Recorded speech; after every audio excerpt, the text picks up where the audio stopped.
Okay. वैसे सी क्या है, एक लैंग्वेज बोली जाती है, प्रोग्रामिंग लैंग्वेज। तो आपको मतलब पता है इसका, प्रोग्रामिंग लैंग्वेज का मतलब क्या होता है?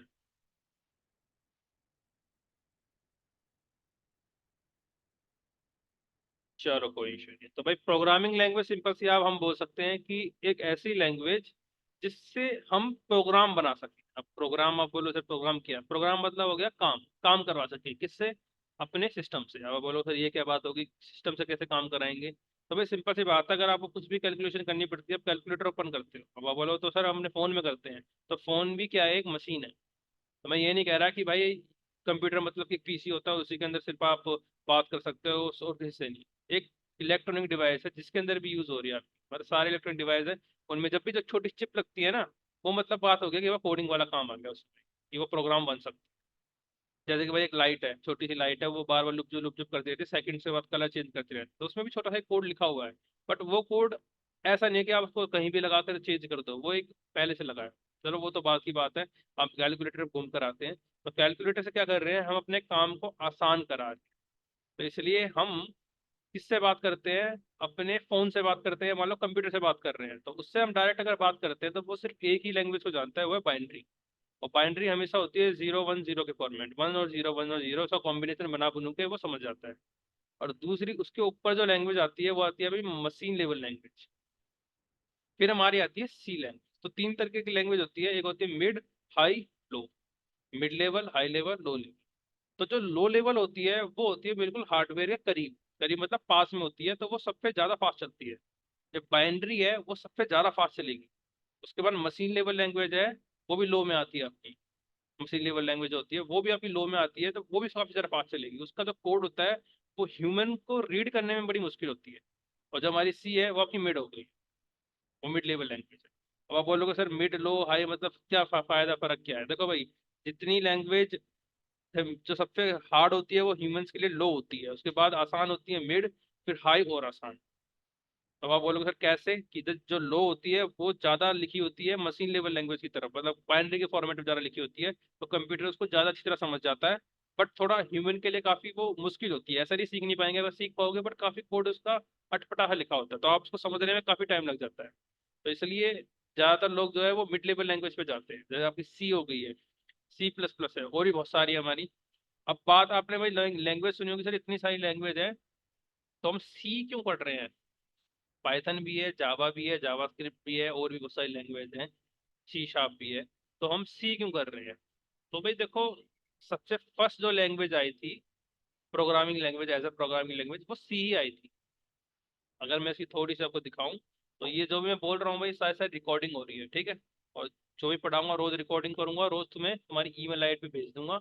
तो एक काम करना, मुझे ग्रुप में ईमेल आईडी भेज देना क्लास के बाद, अभी कोई जरूरत नहीं है। अच्छा, तो अगर मैं यहाँ पे सी ट्यूटोरियल लिखता हूँ, क्योंकि मैं देखो यूट्यूब से तो आप कितना ही पढ़ सकते हो, कोई प्रॉब्लम नहीं है, एक जगह मैं रेफरेंस लेके चलूंगा जहाँ से चीज़ों को मैं पढ़ूं पर समझाऊं अपने हिसाब से, ताकि तुम्हें आइडिया लग जाए कि भाई कहाँ पढ़ा था हमने ये, और क्या पढ़ा था।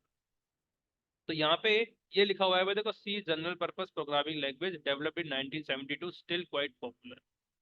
अब 1972 में ये आई थी। अब इंट्रो में अगर हम इसके जाते हैं, तो भाई ये रहा भाई, सी जनरल पर्पस लैंग्वेज है, और यहाँ पे डेनिस रिच्चे ने बनाई थी बेल लिबर्टीज में 1972। तो ये सब चीज़ तो आपकी हिस्ट्री है भाई, मैं पूरे पे नहीं जाऊंगा क्या क्यों कब कैसे, तो 2 दिन तो इसी में चले जाएंगे, तो ये काम मेरा नहीं है, ये तो आप आगे आप अब पढ़ोगे, और आप फायदा, हाँ, आने वाले जो लेक्चर्स आएंगे आपके मतलब कॉलेज में, वो आप ये पढ़ेंगे। ठीक है, तो आपको जब भी आप कोर्स करोगे उसमें ये C++ आई जाएगी। तो वो वहाँ तो आप ये सारा सारा बेसिक पढ़ लोगे, कब बनाई, कैसे बनाई, क्यों बनाई, तो ये सब चीज़ें वहाँ मिल जाएगी आपको। ठीक है, बट मैं आपको थोड़ा सा एक आइडिया दे रहा हूँ। अब बात आती है, देखो भाई आप तो सी के लिए एनरोल कर रहे हो और आपका है C++। ठीक है, तो सी और C++ में फ़र्क क्या है? अच्छा, थोड़ा सा ऊपर है। चलो ठीक है, तो थोड़ा सा मैं एग्जांपल ले लेता हूँ। देखो भाई, देखो सिंपल सी बात है, एक आई बाहुबली, एक आई बाहुबली 2। अब बाहुबली में जो कॉन्सेप्ट थे वो ठीक थे, कि भाई एक हीरो था, ये हुआ, कहानी अधूरी रह गई। अब आप बोलो सर सी में कौन सी कहानी अधूरी रहेगी, तो भाई देखो सी जो थी वो ठीक थी, कोई दिक्कत नहीं थी, पर उसके अंदर थोड़ी सी और एडवांस चीजें अपग्रेड करके लाए, लिखने का तरीका थोड़ा सा उन्होंने चेंज करा, उससे उन्होंने बना दी C++। तो सी जो है वो C++ का एक तरीके से बेहतर वर्जन है। ऐसा नहीं है कि जो चीज हमने सी में करी थी अब उसके बाद हम सी प्लस प्लस में करेंगे, जितना भी हम सी में करेंगे वही की वही चीज दोबारा घूमकर सी प्लस प्लस में आ जाएगी, बट एक बेहतर तरीके से लिखने में आ जाएगी। पहले तो आप सी सीखोगे, जो सबसे बेसिक लैंग्वेज है, फिर उसके बाद सी प्लस प्लस सीखोगे, जो आपका सी में जितना भी पढ़ा है ना वो पूरा सी प्लस प्लस में दोबारा पढ़ोगे, बट वो पूरा का पूरा सी प्लस प्लस नहीं होगा, वो सी प्लस प्लस का सिर्फ 30% होगा। जो सी प्लस प्लस में आप पढ़ोगे तो सी का 30% यूज होता है, तो मतलब आप 30% कर रहे हो सिर्फ प्रोग्रामिंग, फिर सी प्लस प्लस में आओगे तो आपकी 30% ऑलमोस्ट डन हो जाएगी, फिर आप 40 से पढ़ना स्टार्ट करो। तो कुल मिला के बात यह है कि सी और सी प्लस प्लस दोनों सेम ही है, पर सी प्लस प्लस का एडवांस वर्जन है और बेहतर तरीका लिखने वाला। सिंपल सी बात है। चलो ठीक है, तो थोड़ा बहुत मैंने आपको ओवरव्यू दे दिया भाई। प्रोग्राम हम बनाते हैं तो प्रोग्राम से हम क्या करते हैं, सिंपल सी बात यह है कि हम कुछ ऐसा कोड लिखते हैं जो हमारी जो लैंग्वेज है उन्हें जो हमारा कंप्यूटर है वो समझ पाए, जो भी हम लिख रहे हैं। तो अब सिंपल सी बात आती है कि ठीक है सर, ये बात तो ठीक है, मान के चलो एक एग्जांपल लेते हैं कि भाई मुझे आती है हिंदी, तुम्हें आती है इंग्लिश। अब भाई मुझे, मैं तुमसे बात ही नहीं कर सकता, सिंपल सी बात है। तो मुझे बात करनी है तो मैं क्या कर सकता हूँ, या तो तुम्हें अपनी लैंग्वेज सिखा दूं या मैं तुम्हारी लैंग्वेज सीख लूँ, ये ऑल्टरनेटिव है। तो वैसे यहाँ पे है, तो मैं कंप्यूटर को तो अपनी लैंग्वेज सिखाने से रहा, क्योंकि भाई कंप्यूटर को सिखाने के लिए मुझे कंप्यूटर की लैंग्वेज आनी चाहिए। सिंपल सी बात है भाई, अगर मुझे इंग्लिश सीखनी है तो मुझे थोड़ी बहुत इंग्लिश सीखने के लिए थोड़ी बहुत इंग्लिश आनी चाहिए। तो वही चीज़ यहाँ पे है कि मैं कंप्यूटर को सिखा नहीं सकता। और दूसरी बात यह है कि मैं कंप्यूटर की लैंग्वेज सीख लूँ, हाँ ये हो सकता है कि मैं तुम्हारी लैंग्वेज सीख, बात वही पड़ जाएगी, ऑल्टरनेटिव पड़ जाएगा। या फिर मैं क्या करूँ, एक बंदा हायर कर लूँ जो हमारी लैंग्वेज को कम्युनिकेट कराएगा, उसको क्या बोलते हैं, ट्रांसलेटर। वो तो मैं अपनी बात कर रहा हूँ ना अभी, मैं इसका डायरेक्ट एग्जांपल ले रहा हूँ। तो हमारे बीच में जो बंदा आएगा उसको बोलेंगे हम ट्रांसलेटर। तो वही चीज हमारी जब यहाँ आते हैं हम अपनी मशीन लेवल में, मशीन में आते हैं तो वहां पे आ जाता है कंपाइलर। तो सिंपल सी बात यह है कि देखो मैंने अभी दोबारा बता रहा हूँ कि हम बाइनरी लैंग्वेज समझती है हमारी कंप्यूटर मशीन जो है, तो उसको हमें कन्वर्ट करना पड़ता है। तो कन्वर्ट करने के लिए हमारे पास कन्वर्टर नहीं होता, कंपाइलर होता है। सिंपल सी बात, तो मैं लेकर चलूंगा example as a human language और साथ है प्रोग्रामिंग लैंग्वेज का। जैसे हमारी हिंदी इंग्लिश है, इंग्लिश लेकर चलेंगे, इंग्लिश एक ग्लोबल लैंग्वेज बना रखी है जिससे हम एक दूसरे से बात कर सकते हैं। ऐसे मान के चलो सी भी बना रखी है जिससे हम एक दूसरे से बात कर सकते हैं। बट प्रोग्रामिंग वर्ल्ड में बहुत सारी लैंग्वेज बना रखी है जिनका अलग अलग तरीका है अलग अलग चीजों से काम करने का। सिंपल। चलो, तो अभी बात आती है, ठीक है सर, बीच में हमारा कंपाइलर आ जाता है एक दूसरे की बात कराने के लिए, तो हम, बात ये है कि हम लिखेंगे कहाँ कोड को।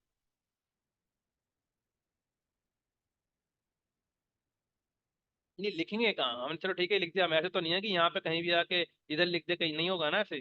तो हमें चाहिए होता है एक आईडीई।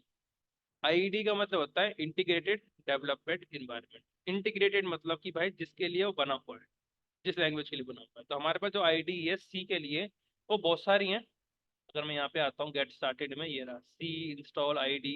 तो ये तो फालतूपन की चीज़ें उन्होंने लिखी हुई हैं कि भाई कोड ब्लॉक्स नाम से यूज कर लो, ये वाला सेटअप यूज कर लो, ये सब बात की है। तो देखो VS कोड भी है जिसमें हम लिख सकते हैं, बट मैं चाहूंगा कि आप यूज करो डेव सी प्लस प्लस।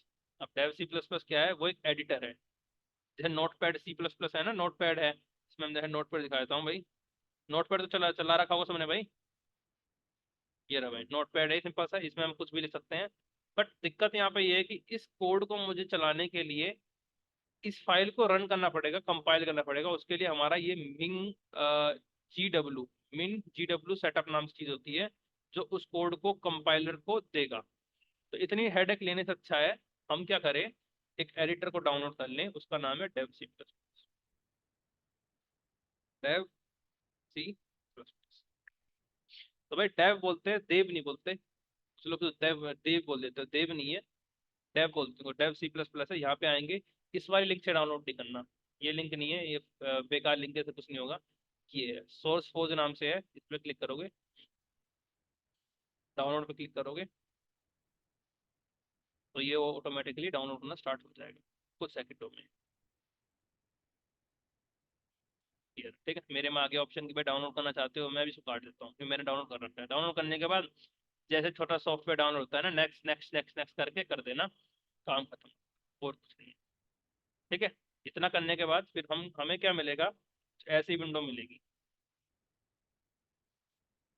क्या हो गया, अच्छा मैंने ओपन कर रखा है ऑलरेडी। चलो ठीक ये विंडो मिलेगी मुझे, इसको क्लोज कर देते हैं। ऐसी कुछ विंडो मिलेगी मुझे, इसको क्लोज कर देता हूँ, दोबारा दिखाता हूँ।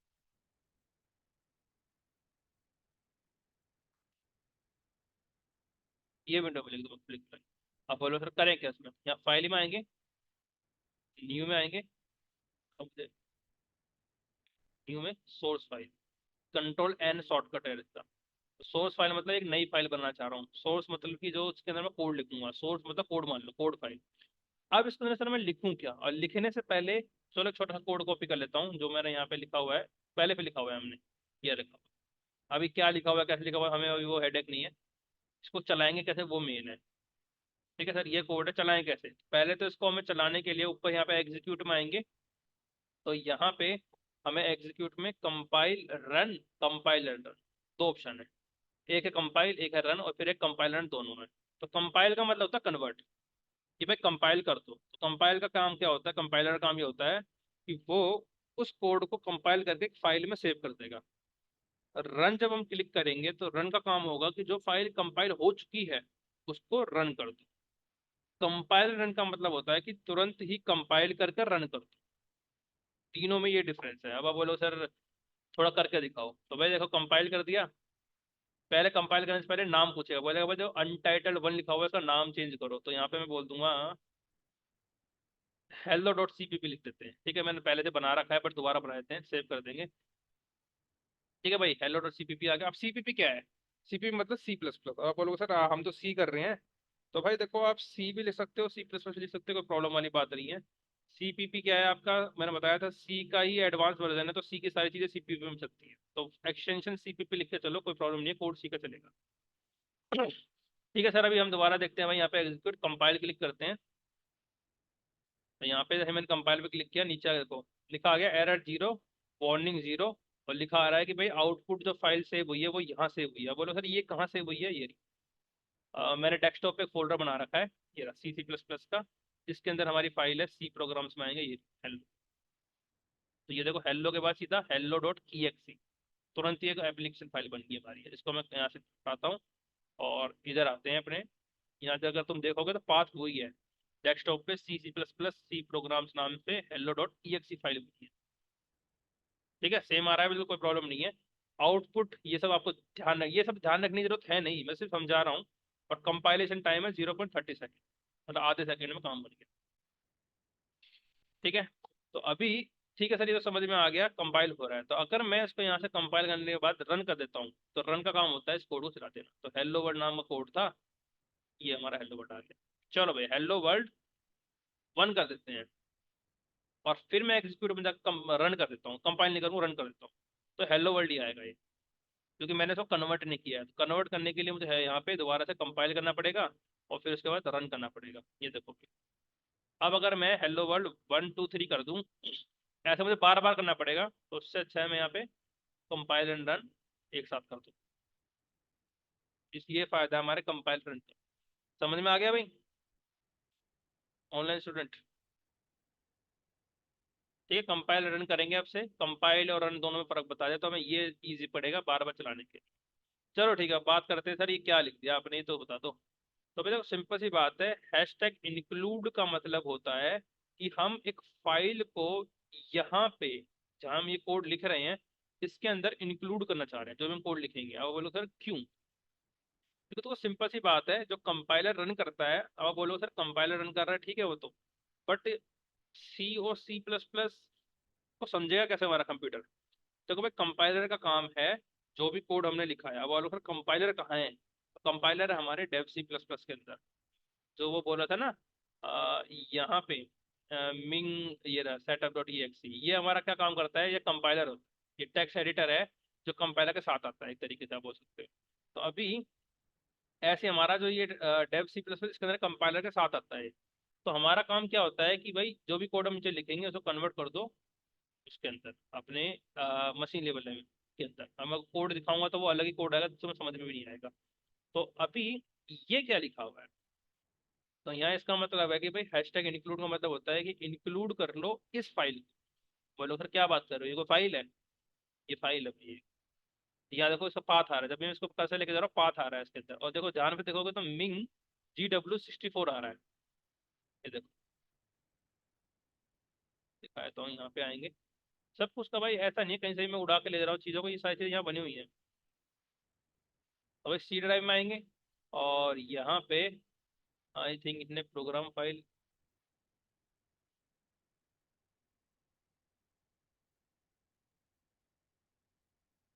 डेव सी प्लस प्लस ये रहा, और इसके अंदर ये रहा मिंग G64 इंक्लूड में, इंक्लूड के अंदर आके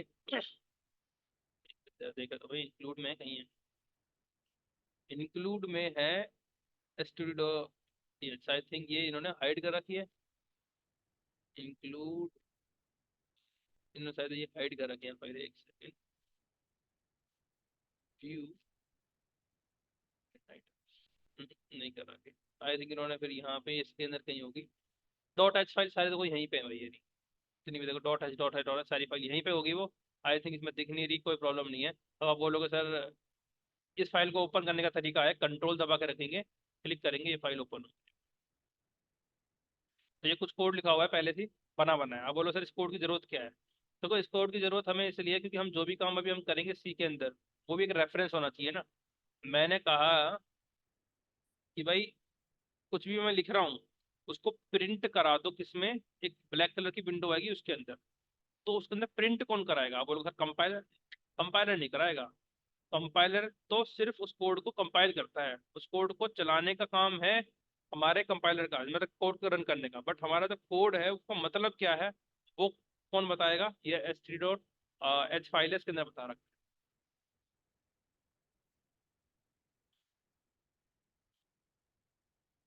तो भाई अभी मैं चलो ये बताऊंगा दोबारा से, ये फाइल सिंपल सा इसका मतलब ये हुआ कि जो भी कोड मैंने इसके अंदर दिखाया था वो यहाँ पे एक तरीके से पेस्ट हो चुका है, पर उसको मैं हर जगह पेस्ट ना करके चलूँ इसलिए मैंने फाइल जो है बना के रख रखी है, सिंपल सी बात। तो यहाँ पे अब मैं क्या करूंगा, अब देखो सिंपल सी बात ये है कि यहाँ पे मैं ऐसा कुछ लिखूंगा इंट मेन, और यहाँ पे एक फंक्शन होता है प्रिंट एफ, प्रिंट एफ का मतलब होता है प्रिंट फंक्शन, और प्रिंट फंक्शन का काम होता है प्रिंट करना, जिसको मैंने कहा हेलो वर्ल्ड को प्रिंट। चलो भैया दोबारा ऊपर से बात करते हैं, ये क्या लिख दिया फिर आपने, देखो भाई कंपाइलर है माना ठीक है, बट कंपाइलर सिर्फ एक ही बंदे को जानता है, बंदे का एग्जांपल लेकर एक ही बंदे को जानता है जो है मेन, अगर इस मेन की जगह मैं ट्रेन टेन पेन कुछ भी लिख दूंगा तो वो चलेगा नहीं। अभी आपको दिखाता हूँ, ठीक है, इसका शॉर्टकट F11 है, तो मैंने करा ना ये एग्जीक्यूट पे जाके कंपाइल रन करोगे F11 शॉर्टकट लिखा हुआ है, तो मैं F11 प्रेस कर रहा हूँ, रन हो गया, ठीक है, तो ये काम चल गया। बट अगर मैंने मेन की जगह यहाँ कुछ भी लिख दिया ऐसे, तो देखो नीचे एरर आ गया, बोल रहा है भाई देखो undefined reference to win main, बोल रहा है कि भाई रेफरेंस नहीं मिल रहा उसको विन मेन। अब आप बोलो सर ये एरर पढ़ने जरूरी है, तो पढ़ने जरूरी तो नहीं है, बट समझ जाया करो क्या लिखा हुआ है। हाँ तो ये बोल रहा है कि भाई रेफरेंस नहीं मिल रहा उसको मेन विन मेन नाम से, विन मतलब विंडो मेन फंक्शन से नहीं मिल रहा, तो यहाँ पे मेन फंक्शन बहुत जरूरी है, तो इसलिए मेन फंक्शन बनाएंगे तो वो कंपाइलर इसी फंक्शन को पढ़ता है। बोलो फंक्शन फंक्शन क्या कर रहे हो, देखो भाई सिंपल सी बात ये है, ये सिर्फ हम आगे पढ़ेंगे फंक्शंस क्या होते हैं, मेथड्स ही बोलते हैं। ये एक ब्लॉक है, इसको चलाऊंगा अभी भी वो एरर रहेगा बार बार, बट इस ब्लॉक के अंदर जो कोड लिखा हुआ है ना उसको चलाने के लिए हमें कहीं स्टोर कराना पड़ेगा, तो मैंने स्टोर करा दिया मेन के अंदर, बट मेन अभी हमारा इतनी कैपेबिलिटी नहीं है कि वो इस कोड को सेव करा सके, तो यहाँ पे हमने इसको बना दिया क्या, ऐसे ये ब्रैकेट लगा दिए, तो इस ब्रैकेट से क्या हुआ, ये वाला जो ब्रैकेट है इसके अंदर का कोड इससे अटैच हो गया इस ब्रैकेट के थ्रू, और यहाँ पे हमें इंट लिखना भी जरूरी है। अब ये बोलो सर इंट क्या होता है, इंट होता है रिटर्न टाइप, इसके बारे में आगे बात करेंगे प्रॉपर कि इंट क्या है मेन क्या है, बट अभी आप मान के चलो आंख बंद करके ये पर एक लाइन और ये लास्ट में एक ब्रैकेट चुपचाप लिख दो, अंदर का जो कोड है वो मैं समझा दूंगा क्या लिखेंगे, क्योंकि इसके अंदर का कोड अगर आपको चलाना है तो ये इसी के अंदर लिखना पड़ेगा, नहीं तो दिक्कत कर जाएगा। अब मैं इंट की जगह एक वॉइड भी होता है वो कर दूंगा, तो तुरंत ये पे एरर आ गया, बोल रहा भाई वॉइड नहीं दे सकते, अगर आप बोलो सर हटा ही दे तो सर कोई दिक्कत नहीं, बट वो ऑटोमेटिकली जो है वो मेन ही मानता है आपको, तो इसलिए हम यहाँ पे इसको इंट लिख के चलेंगे, ठीक है। अब प्रिंट एफ मैंने समझा दिया, प्रिंट एफ क्या होता है, प्रिंट फंक्शन होता है, इसका काम है कि जो भी हम इसके आउटपुट देंगे वो चीज हमें प्रिंट करें। अब बोलो सर ये प्रिंट एफ कहाँ से आया, तो ये प्रिंट एफ आया studio dot I dot H. अब STDIO का मतलब क्या होता है, स्टूडियो बोल जाए गलती से, मैं स्टूडियो नहीं है, स्टूडियो की तो अलग ही अब वो होती है, तो एसटीडी मतलब होता है स्टैंडर्ड, आई मतलब इनपुट, ओ मतलब आउटपुट। तो इनपुट आउटपुट ये क्या चीज है सर? देखो भाई सिंपल सी बात है, किसी प्रोग्रामिंग लैंग्वेज में चले जाओ, कुछ भी करने चले जाओ, इनपुट आउटपुट के बिना कुछ है ही नहीं, दुनिया में काम ही नहीं है भाई। सिंपल सी बात है, कुछ दोगे तो कुछ लोगे। भाई तुम दुकान पे गए, पैसे दिए, सामान मिला। अब हो सकता है सामान दिया, पैसे पैसे दिए, लेना देना तो हो रहा है। तुम किसी को कुछ दोगे तो वो बदले में तुम्हें कुछ देगा, तो वैसे यहाँ पे हो रहा है कि तुम इनपुट दोगे तो बदले में तुम्हें आउटपुट मिलेगा। रिक्वेस्ट दोगे रिस्पॉन्स मिलेगा, प्राइस दोगे गुड मिलेगा। ये वाला है, सिंपल है, ठीक है। तो वही चीज यहाँ पे है। तो यहाँ पे प्रिंट एफ का काम है आउटपुट को दिखाना। तो मैंने इसको बता दिया भाई क्या दिखाना है, हेलो वर्ल्ड दिखाना। तो उसने हमें दिखा दिया कहाँ दिखाना है। ये है हमारी आउटपुट, जो निकल के आती है, ये आउटपुट विंडो है, देखो आ रहा है ऊपर। हेलो डॉट ई एक्स जो फाइल थी ना, जो हमारी फाइल बनी हुई, ये आउटपुट विंडो ऑटोमेटिक आ गई। सिंपल। तो यहाँ पे अब बात आएगी सर, ठीक है प्रिंट एफ प्रिंट करा दिया, और क्या करें इसके अंदर हम? तो हमें देखो, हर बार आउटपुट को दिखाना जरूरी नहीं होगा काम, हमारा काम होगा पहले हम जो आउटपुट दिखा रहे हैं उसको कोई सेव करके रखें। तो यहाँ पे जो कॉन्सेप्ट आता है वो आता है वेरिएबल्स का। तो वेरिएबल्स की डेफिनेशन लिखी जाए तो यहाँ पे मैं सिंपल से एक लाइन ले सकता हूँ। ये बोल सकते हैं, कंटेनर बोल सकते हैं इनको हम यहाँ पे, सिंपल CONTAINER। कंटेनर है for storing value temporary temporary. यहाँ पे ये क्या है, वेरिएबल्स का काम होता है, एक कंटेनर की तरह काम करते हैं वैल्यू को स्टोर करने के लिए। अगर मैं यहाँ पे जाऊँ डेफिनेशन देखने, सिंटेक्स भाई पढ़ लेना यहाँ पे दोबारा से, जो मैंने बताया वो सारा बता रहा है। हेडर फाइल है जिसका काम होता है इनपुट आउटपुट फंक्शन को चलाना, जैसे कि प्रिंटफ, जो कि मैंने भी बताया आपको। दूसरा मेन एक फंक्शन है, इसी के अंदर सारा सारा कोड होता है हमारा। ये सब चीजें लिखी हुई हैं इंग्लिश में, पढ़ लेना, कोई दिक्कत नहीं। बट हमारा काम है वेरिएबल्स के पास जाना। तो भाई वेरिएबल्स, यहाँ डेफिनेशन लिखी हुई है, variables are container for storing data values. अब बोलोगे डेटा वैल्यूज क्या होती है? तो देखो सिंपल सी बात है, यहाँ पे अगर हम आएंगे तो वेरिएबल का काम होता है आपके वैल्यू को स्टोर कराना। टेम्परेरी यूज किया, बोलो टेम्प क्यों यूज किया हुआ है, क्योंकि भाई देखो, जब तुम्हारा ये वाला प्रोग्राम चलेगा जिसका नाम है hello.cpp, तो इसके अंदर एक वेरिएबल यूज किया हुआ है, तो वो तभी स्टोर होगा आपके रैम के अंदर जब आप इस प्रोग्राम को चलाओगे। अगर आपने हेलो की जगह बाय ना डॉट सीपीपी बना रखा है, उसके अंदर एक और वेरिएबल है अलग नाम का, तो जब उसको चलाओगे तो वो नाम का वेरिएबल आपके स्टोर होगा रैम के अंदर। अब आप बोलो सर रैम कहाँ से आ गई बीच में? भाई जितनी भी चीजें हैं रैम और रोम में तो स्टोर हो रही हैं। रोम होती है हार्ड डिस्क, और रैम होती है आपकी भाई रैंडम एक्सेस मेमोरी। तो मैं बोलो सर ये तो कुछ ज्यादा हाई लेवल बोल दिया आपने। तो भाई देखो सिंपल सी बात है, कभी देखा होगा ना भाई पबजी खेल रहे हैं और सर फोन हीट हो रहा है, क्यों हो रहा है? क्योंकि रैम कम होती है, या फिर रैम ज्यादा है तब भी हीट क्यों हो रहा है? क्योंकि प्रोसेसर पे दबाव पड़ रहा है। तो प्रोसेसर और रैम दोनों इक्वल काम करती है। नया फोन ले लिया बट कम रैम का ले लिया तो नहीं चल रहा। प्रोसेसर कम है, रैम बहुत ज्यादा है, तब भी नहीं चल रहा। तो ये दोनों चीज बराबर इक्वल लेके चलनी पड़ती है। तो रैम का काम होता है जो आपके वेरिएबल्स हैं उनको स्टोर करना। तो आप बोलोगे सर गेम में कौन से वेरिएबल्स होते हैं? तो भाई गेम में वेरिएबल्स ही हैं। आपके जो दिख रहा है ना आपको वीडियो, वो वीडियो स्टोर होती है आपकी बाइट्स में। बाइट्स मतलब बोल सकते हो पिक्सल्स में। तो वो पिक्सल बाय पिक्सल लोड कराना काम होता है आपके वेरिएबल्स का। तो काफी वो हाई हम चले गए। बट यहाँ पे सिंपल सी बात है भाई, मैंने बोला कि बोल सकते हैं, एक तो देखो डेटाबेस होता है हमारा। डेटाबेस में क्या होता है कि हमने आज कुछ मैसेज लिखा और 10 साल बाद आ रहा है तब भी वो वही का वही मैसेज वहाँ लिखा हुआ था, क्योंकि वो टेम्परेरी नहीं परमानेंट स्टोर हो गया। बट टेम्परेरी का काम ये होता है, मैंने यहाँ पे लिखा इंट एज इक्वल टू 10, और इसको थोड़ा नीचे लिख देते हैं,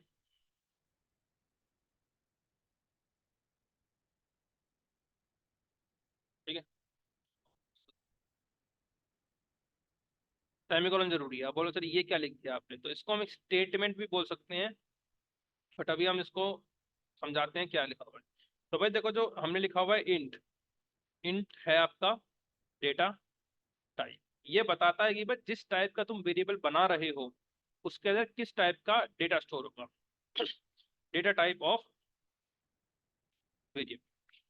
अब अगर हम बात करते हैं, ये मैं क्या लिख रहा हूँ भाई, स्लैश स्लैश लगा के, ये होती है कमेंट्स। कमेंट्स का मतलब ये है कि जब भी मैं कुछ कोड चलाऊंगा देखो, तो वो रन नहीं होगा, इग्नोर हो जाएगा आपके किससे, कंपाइलर से। तो आप जब भी स्लैश स्लैश के आगे जो भी चीज लिखते हो वो आपकी रन नहीं होती। अगर मैं इसको हटा दूंगा यहाँ से, एक स्लैश लगाऊंगा, एरर आ गया, बोलेगा भाई ये चीज तो मैं जानता ही नहीं हूँ, क्या लिख रहे हो, तो ये चीज ध्यान रखना। तो इंट के बाद हमें लिखना है एज। एज क्या है, is a variable name and it can change. कुछ भी ले सकते हो, एज, मेज, स्टेज, कुछ भी ले सकते हो, hello, hi, how are you, ये कभी भी कुछ भी ले सकते हो। बट इंट जो है वो फिक्स डेटा टाइप है। जैसा इंट है वैसे इसके तरीके के और भी होते हैं, बट अभी हम इंट के बारे में बात करेंगे तो इंट ही रखेंगे, ठीक है।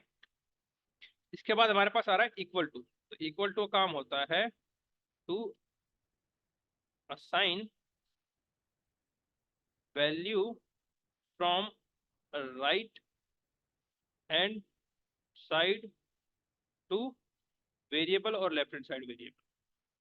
इसका काम होता है इक्वल टू का क्या, कि भाई जो यहाँ की वैल्यू राइट हैंड साइड, क्योंकि कभी भी लेफ्ट की वैल्यू राइट मिल जाती है, राइट की वैल्यू वेरिएबल को देनी। और यहाँ पे 10 क्या है, 10 है value, value of int type. अगर अलग होती है तो एरर आ जाएगा, सिंपल सी बात। जैसे मैंने अभी ये चलाया, कोई एरर नहीं आया। यहाँ पे अगर मैंने इंट नहीं लगाया फिर चलाया तो एरर आ गया। और इंट लगाने के बाद अगर मैंने यहाँ पे लिख दिया ऐसे कुछ, तो एरर आ गया। ध्यान रखना, तो दोनों चीजें सेम होनी चाहिए, मैच मैच। तो यहाँ पे मैं बोल रहा हूँ मैं, देखो एज नाम का एक वेरिएबल बना दो जिसका टाइप होगा इंटीजर। तो यहाँ पे वेरिएबल बनाने से पहले उसका टाइप बताना पड़ता है कि भाई टाइप उसका क्या है, हमारा इंटीजर है, और इक्वल टू 12, 12 है इसकी वैल्यू। सिंपल है, इसमें तो कोई प्रॉब्लम नहीं है भाई, मैं पूरी चीज लेके चल रहा हूँ, ऐसे यहाँ पे भी लिखा हुआ है चीज, ये लगा हुआ है इंट, फ्लोट, क्या है। अभी ये तीन ही डेटा टाइप है। इंट मतलब होता है नंबर, फ्लोट मतलब होता है डेसिमल वैल्यूज, और करेक्टर मतलब होता है अल्फाबेट। एक अल्फाबेट, ABCD एक ही स्टोर कर सकते हैं अभी, क्योंकि ये बिल्कुल बेसिक लैंग्वेज है जो सबसे पहले आई थी। सी को बोला जाता है मदर ऑफ ऑल लैंग्वेजेस। जितने भी लैंग्वेजेस है सब इससे ही बनी है। कोई भी इससे पहले कोई लैंग्वेज आई नहीं थी, पहले यही लैंग्वेज थी, इसके बाद फिर बाकी लैंग्वेज आई है, जावा, पाइथन, वाइथन, सब सी से ही बनी हुई है। ऐसा नहीं उनका खुद का कॉन्सेप्ट है, सब सी से बनी हुई है। कुछ लैंग्वेज ऐसी हैं आपस में एक दूसरे की हेल्प से बनी हुई है, तो ये चीज ध्यान रखना। तो डिक्लेयरिंग बता दिया भाई, टाइप, वेरिएबल नेम, वैल्यू, ये चीज मैंने तुम्हें बताई थी, वो चीज उन्होंने यहाँ बना रखी है। इंट माई नंबर 15, मैंने लिखा था इंट एज इक्वल टू 15 भी जो भी, बट यहाँ पे लिखा हुआ है इंट एज 12। अब सिंपल सी बात है सर, इसको स्टोर करा करे क्या, तो इसको स्टोर करा के हम कराएंगे प्रिंट।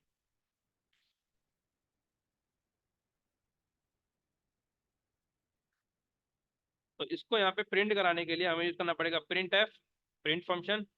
अब हम डायरेक्टली ऐसे प्रिंट नहीं कर सकते भाई, तुमने कहा सर यहाँ पे एज प्रिंट करा दो, ऐसे ऐसे प्रिंट नहीं होगी, कराता हूँ, एरर आ गया।